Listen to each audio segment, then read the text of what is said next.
അവിടെ 2 ഗസ്റ്റുകളുണ്ട്. എനിക്കൊരു 80% മാത്രമേ ഉറപ്പുള്ളായിരുന്നു. ഇനി വേണം എനിക്കൊന്ന് റെഡി ആവാൻ.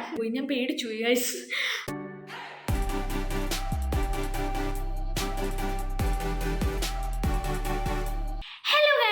Welcome back to my YouTube channel. അപ്പം ആദ്യം തന്നെ എല്ലാവർക്കും ഹാപ്പി ന്യൂ ഇയർ ഗൈസ്.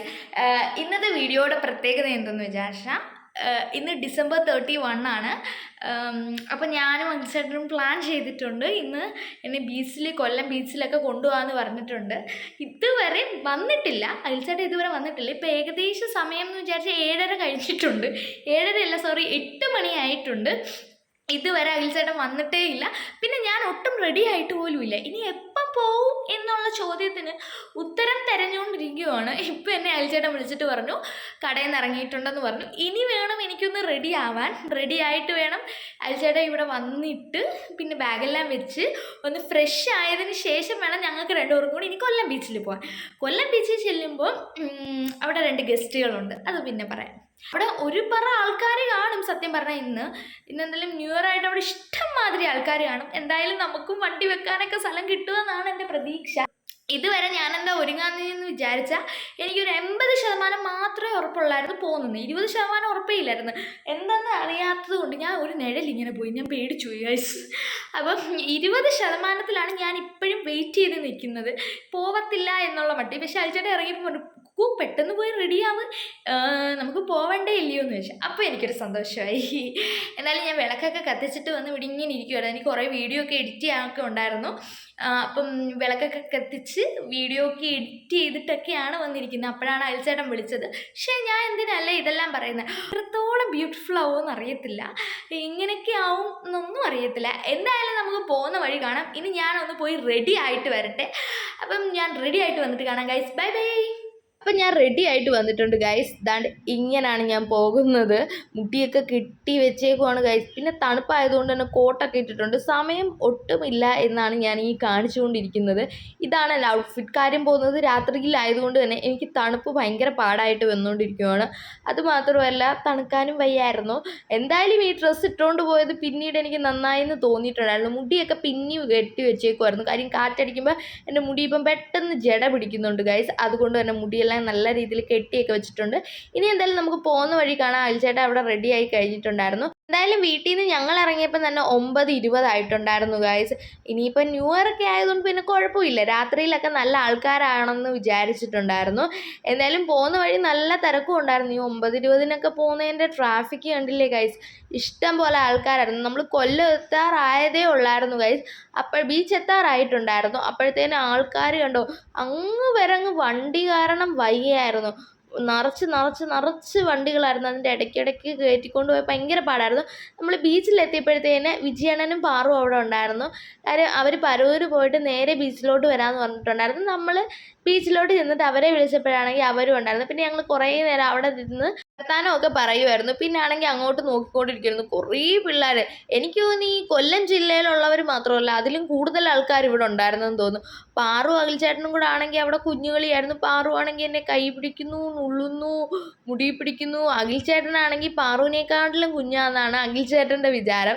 അവർ രണ്ടുപേരും കൂടെ ഉള്ള ഒരു കളി കാണണം.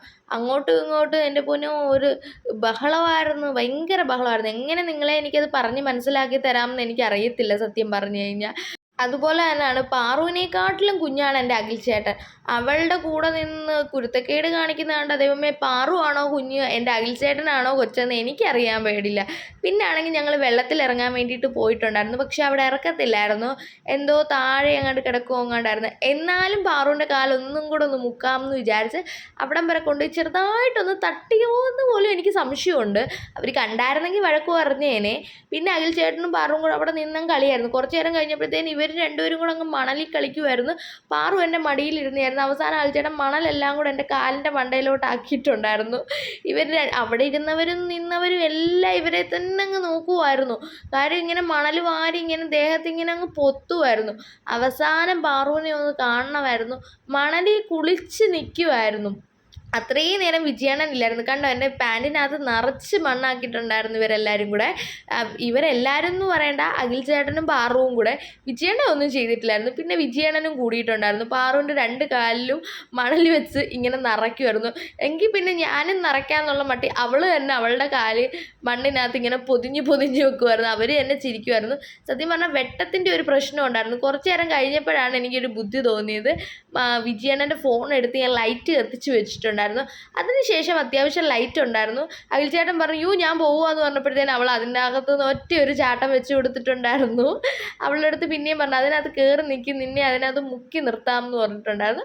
അങ്ങനെ വിജയണ്ണനും അഖിൽ ചേട്ടനും കൂടെ അവിടെ ഇങ്ങനെ കുഴി എടുക്കുന്നതിൻ്റെ തിരക്കിലായിരുന്നു. അവളാണെങ്കിൽ ആ മണ്ണ് വെച്ച് അങ്ങോട്ട് കളിക്കുന്നു ഇങ്ങോട്ട് കളിക്കുന്നു. അത് വെള്ള പാൻറ് ഇട്ടുകൊണ്ട് വന്നവൾ പോയപ്പോൾ അതൊരു കറുത്ത പാൻറ്റായി എന്ന് തന്നെ പറയാമായിരുന്നു. അത്രയ്ക്ക് അഴുക്കായിരുന്നു. അവസാനം നമ്മൾ വിചാരിച്ചിട്ടുണ്ടായിരുന്നു ഇതിനെ ഇവിടുന്ന് എങ്ങനെ എടുത്തുകൊണ്ട് പോകുന്ന കൺഫ്യൂഷനായിരുന്നു. പിന്നെ എനിക്കൊരു ബുദ്ധി തോന്നിയത് ലൈറ്റ് കത്തിച്ച് വെക്കാൻ. അങ്ങനെ ലൈറ്റ് കത്തിച്ച് വെച്ചപ്പോഴത്തേനും നല്ല രസമുണ്ടായിരുന്നു. മറ്റേ എന്താ പറയുന്നത്, ഇവളുടെ ദേഹത്ത് ഫുള്ള് താണ്ട് മണ്ണിനകത്ത് കണ്ട് ഇങ്ങനെ ഉറപ്പിച്ച് വെച്ചേക്കുമായിരുന്നു. കുറച്ച് നേരം കഴിഞ്ഞപ്പോഴത്തേന് അവളിലാണെങ്കിൽ അങ്ങ് എഴുന്നേറ്റ് ചാടിപ്പോയിട്ടുണ്ടായിരുന്നു. ഒരു സൈഡിൽ നിന്ന് അഖിൽ ചേട്ടൻ, ഒരു സൈഡിൽ നിന്ന് വിജയണ്ണൻ, ഒരു സൈഡിൽ നിന്ന് അവൾ, 3 സൈഡിൽ നിന്നും ഇങ്ങനെയായിരുന്നു. അവിടെ നിന്നവരും പോയവരും എല്ലാം നോക്കുമായിരുന്നു. അവൾക്കാണെങ്കിൽ ഇതുപോലൊരു സന്തോഷമില്ലായിരുന്നു സത്യം പറഞ്ഞു കഴിഞ്ഞാൽ. അതുപോലെ തന്നെയാണ് അഖിൽ ചേട്ടനും ഒരാൾ കളിക്കാൻ കിട്ടുമെന്ന് വിചാരിച്ചാൽ അതിലും പരം സന്തോഷം അഖിൽ ചേട്ടനും വേറെ ഇല്ലായിരുന്നു. ഇവർ എന്തൊരു ബഹളമായിരുന്നു എന്നറിയാമോ. അപ്പുറത്തുള്ളവരും ഇപ്പുറത്തുള്ളവരും നമ്മുടെ അടുത്തൊക്കെ നിറച്ച ആൾക്കാരുണ്ടായിരുന്നു. അവരെല്ലാം നോക്കുമായിരുന്നു. ഇവർ മണൽ അങ്ങോട്ടെറിയുന്നു ഇങ്ങോട്ടെറിയുന്നു.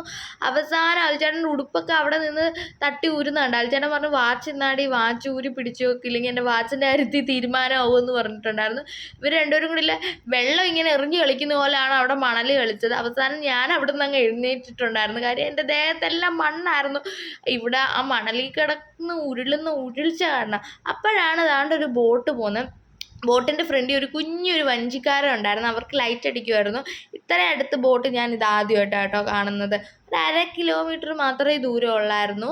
അത് കഴിഞ്ഞിട്ടാണെങ്കിൽ വെള്ളത്തിൽ ഇറങ്ങണമെന്നോ എന്തൊക്കെ പറഞ്ഞ് അവളവിടെ ബഹളം ഉണ്ടാക്കുന്നതെന്ന് സത്യം പറഞ്ഞാൽ എനിക്കറിയത്തില്ലായിരുന്നു. വിജയണ്ണനും അവിടെ ബഹളമായിരുന്നു. എന്ന് വിചാരിച്ചാൽ പാറുമായിട്ട് ഭയങ്കര ബഹളമായിരുന്നു. പിന്നെ ഞാൻ പറഞ്ഞു വാ നമുക്ക് പോവാം, ഇനി ഇവിടെ നിന്ന് ഇവള് ഫുള്ള് മണലിൽ കുളിക്കുമെന്ന് പറഞ്ഞു. പിന്നെ അഖിൽ ചേട്ടനാണെങ്കിൽ ഇവളെ എടുത്ത് തലയിൽ ഇങ്ങനെ വെച്ചിട്ടുണ്ടായിരുന്നു. ഫുൾ അഖിൽ ചേട്ടൻ അങ്ങനെ നടക്കുമായിരുന്നു. അഖിൽ ചേട്ടനും ഭയങ്കര ഇഷ്ടപ്പെട്ടിട്ടുണ്ടായിരുന്നു.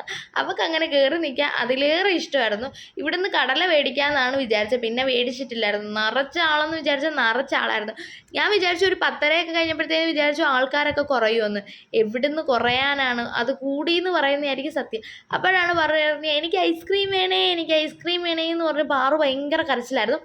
അങ്ങനെ അഖിൽ ചേട്ടൻ പറയും വാ ഞാൻ മേടിച്ച് തരാമെന്ന് പറഞ്ഞ് അങ്ങനെ അഖിൽ ചേട്ടനാണെങ്കിൽ ഐസ്ക്രീം മേടിച്ച് കൊടുക്കാൻ നിൽക്കുവാണ്. എന്നിട്ട് അവരുടെ അടുത്ത് പറഞ്ഞു ഇവിടെ ഒരു സ്റ്റാഫിനെ ആവശ്യമുണ്ടോ, അതാണ്ട് ഇവളെ ഇവിടെ നിർത്തിക്കോന്ന്. അന്നേരം പറഞ്ഞു ഞാൻ നിൽക്കത്തില്ല എന്ന് പറഞ്ഞുകൊണ്ട് നിൽക്കുമായിരുന്നു. അവസാനം അഖിൽ ചേട്ടനും അവിടെ നിന്നൊരു ഐസ്ക്രീമൊക്കെ മേടിച്ച് കൊടുക്കുകയാണ്. വിജയണ്ണനും ഞാനും കൂടി ഇവിടെ ഇങ്ങനെ നിൽക്കുമായിരുന്നു. ഞാൻ ഐസ്ക്രീം കുടിച്ചില്ല, കാര്യം എനിക്ക് തൊണ്ടയ്ക്ക് പ്രശ്നമാണ്. വിജയണ്ണനാണെങ്കിൽ പാറുവിനെ അംഗൻവാടിയിൽ നിന്ന് കണ്ട് കൊണ്ടുവന്നതായിരുന്നു. അത് കഴിഞ്ഞ് വിജയണ്ണൻ ബാഗ് ഇങ്ങനെ തൂക്കിയിട്ടുകൊണ്ട് കിടക്കുമായിരുന്നു. ശ്രീ ഇല്ലായിരുന്നു. ശ്രീ ട്രിവാൻഡ്രത്തായതുകൊണ്ട് തന്നെ നമ്മൾ ഇത്രയും പേര് മാത്രമേ ഉള്ളായിരുന്നു. അഖിൽ ചേട്ടൻ്റെ തലയിലിൻ്റെ മുകളിൽ ഇരുന്നിട്ടാണ് ഇവൾ ഐസ്ക്രീം നിന്നത്. പക്ഷേ എന്ത് ചെയ്യാനാണ്, അതിനകത്ത് പകുതി ഐസ്ക്രീം എൻ്റെ അഖിൽ ചേട്ടൻ്റെ തലയിൽ വീണ് പോയിട്ടുണ്ടായിരുന്നു. പിന്നെ ആണെങ്കിൽ ഈ കൈതച്ചക്ക ഇങ്ങനെ ഇതിനകത്ത് ഇങ്ങനെ വെള്ളത്തിൽ ഇട്ട് വെച്ചിട്ടേക്കുന്നത്, വെള്ളത്തിലല്ല ഇത് ഉപ്പിലിട്ട് വെക്കുന്ന പോലെ എന്തോ സംഭവമാണ്. ഇതെനിക്ക് ഭയങ്കര ഇഷ്ടം കേട്ടോ. ഇവിടെ ബീച്ചിൽ വരുമ്പോൾ ഞാൻ മുടങ്ങാതെ തിന്നുന്ന ഒരു സാധനമാണ്.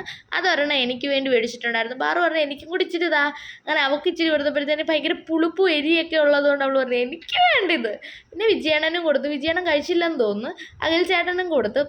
അഖിൽ ചേട്ടനാക്കിയാണെങ്കിൽ ഒരു തുള്ളി എങ്ങാണ്ടേ കഴിച്ചിട്ടുള്ളായിരുന്നു. അതിനുശേഷം വിജയണ്ണൻ്റെ വണ്ടിയൊക്കെ കണ്ടുപിടിച്ച് കുറേ നേരം അവിടെ നിന്നതിന് ശേഷമാണ്. കുറേ വീഡിയോ ഒന്നും എനിക്ക് എടുക്കാൻ പറ്റില്ല. എപ്പോഴും അത് പതിവുള്ള കാര്യമാണ്. എപ്പോഴും ഞാൻ എല്ലാ വീഡിയോയും എടുക്കത്തില്ല. എവിടെയെങ്കിലും അറ്റവും മൂലയൊക്കെ എടുത്ത് വെച്ചേക്കും. ഞാൻ എന്നിട്ട് വിജയണ്ണൻ്റെ അടുത്ത് എന്തൊക്കെയോ വർത്താനം പറയുക, അതിൻ്റെ കൂടെ ക്യാമറ ഓൺ ചെയ്ത കാര്യം ഞാനും അങ്ങ് മറന്നു പോയിട്ടുണ്ടായിരുന്നു. അങ്ങനെ വിജയണ്ണൻ്റെ വണ്ടിയിൽ അവളെ കയറ്റാൻ പോവുകയാണ്. അവൻ വണ്ടിയൊക്കെ തപ്പാൻ കുറച്ച് പാടായിരുന്നു വിജയണ്ണൻ്റെ. കാര്യം വെച്ചിടാൻ മറന്നു പോയിട്ടുണ്ടായിരുന്നു. അത്രമേൽ അവിടെ വണ്ടിയായിരുന്നു. പാറുവിന് ബൈ ബൈ ഒക്കെ പറഞ്ഞ് പാറു പൊക്കോ എന്നൊക്കെ പറഞ്ഞ്. പിന്നെ ഞങ്ങളുടെ വണ്ടിയാണെങ്കിൽ ഞങ്ങൾ വേറെടുത്തായിരുന്നു വെച്ചിരുന്നത്. കാര്യം നമ്മൾ രണ്ടുപേരും 2 സമയത്താണ് വന്നത്. ഇവരായിരുന്നു ആദ്യം വന്നത്. ഇവർ വന്ന് ഒരു 10-20 മിനിറ്റ് കഴിഞ്ഞിട്ടാണ് സത്യം പറഞ്ഞാൽ ഞങ്ങൾ അവിടെ ചെന്നതെന്ന് തന്നെ പറയാം. അവളുടെ മുഖത്തെല്ലാം ഐസ്ക്രീം ആയിരുന്നു. പിന്നെ ആണെങ്കിൽ ഞങ്ങൾ ഇവിടുന്ന് വണ്ടി ഇങ്ങനെ എടുക്കുമായിരുന്നു, നമ്മുടെ വണ്ടി. അവസാനം കുറച്ച് നേരം കഴിഞ്ഞപ്പോഴത്തേനും പാറുവിന് തണുക്കുന്നെന്ന് പറഞ്ഞതുകൊണ്ട് അവൻ ബാഗിൽ നിന്ന് ടവലെടുത്ത് ഇങ്ങനെ പൊതിച്ച് വെച്ചിട്ടുണ്ടായിരുന്നു. പാറു ഫ്രണ്ടിൽ ഇരുന്ന് ഉറങ്ങുമെന്ന് എനിക്കൊരു പേടിയുണ്ടായിരുന്നു. പക്ഷേ അവൾ എവിടുന്ന് ഉറങ്ങാനാ, അവൾ ഉറങ്ങിയതൊന്നും ഇല്ലായിരുന്നു. പിന്നെ ഇത്രയും ട്രാഫിക് കാരണം ഞാനും ഒരു ചേട്ടനും കൂടി ഇവിടുന്ന് ഇടത്ത് തിരിഞ്ഞു പോയി. പക്ഷേ ഞങ്ങൾ കല്ലുന്താഴം കഴിഞ്ഞപ്പോൾ വിജയണ്ണനെ വിളിച്ചു വെച്ചപ്പോൾ അണ്ണൻ പറഞ്ഞ് ഞങ്ങൾ കേരളാപുരം എത്തി എന്ന് പറഞ്ഞിട്ടുണ്ടായിരുന്നു. കാര്യം ഒരിച്ചിരി സ്ഥലത്ത് മാത്രമേ ട്രാഫിക് ഉള്ളായിരുന്നു. ഞങ്ങൾ വിചാരിച്ച് ഇച്ചിരി കൂടെ എളുപ്പം പോകാൻ വേണ്ടി ഞങ്ങൾ കറങ്ങി തിരിഞ്ഞ് പോയിട്ടുണ്ടായിരുന്നു. നിങ്ങൾ നോക്കണം, ഇപ്പം തന്നെ സമയം 12 മണി ഏകദേശം കഴിഞ്ഞിട്ടുണ്ടായിരുന്നു. ഇപ്പോഴും കൊല്ലത്ത് നല്ല ട്രാഫിക്കാണ്. കാര്യം ന്യൂ ഇയർ ഒക്കെ ആയതുകൊണ്ട് എല്ലായിടത്തും ആൾക്കാർ തന്നെയായിരുന്നു. പക്ഷെ നല്ല രസമൊക്കെ ഉണ്ടായിരുന്നു കേട്ടോ. എന്തായാലും നിങ്ങൾക്ക് ഈ വീഡിയോ ഇഷ്ടപ്പെടുവാണെങ്കിൽ നിങ്ങൾ ലൈക്ക് ചെയ്യാനും കമൻറ്റ് ചെയ്യാനും ഷെയർ ചെയ്യാനും മറക്കരുത്. അപ്പോൾ നമ്മുടെ വ്ളോഗ് ഇത്രയേ ഉള്ളൂ. Bye bye, Tata, love you.